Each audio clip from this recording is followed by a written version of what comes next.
name's Kimberly Jung. I'm one of the co-founders of Rumi Spice.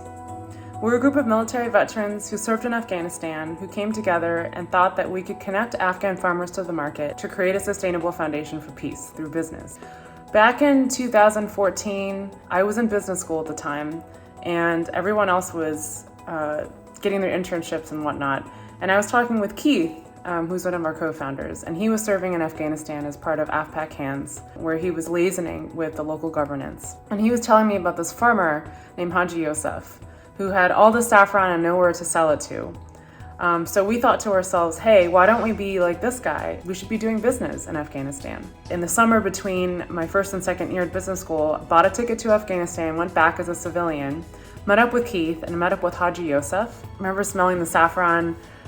It was amazing. I mean, it was just like the most amazing smell.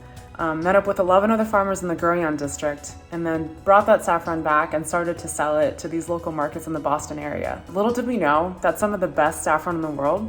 So Afghan saffron is rated #1 in the International Standards Organization by its quality, its crocine level. And yes, this comes from Afghanistan. I think a lot of people feel like there's nothing that comes good out of Afghanistan, and that's entirely not true. It's the most hospitable country. The people are the best, and they're the warmest and the kindest, and they're like family. They treat people like family.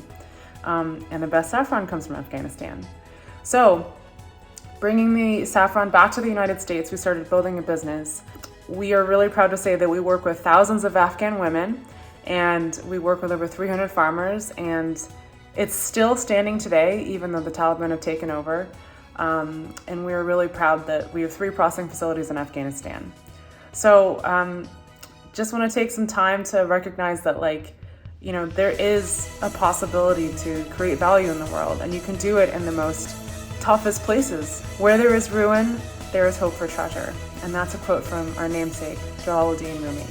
Thank you.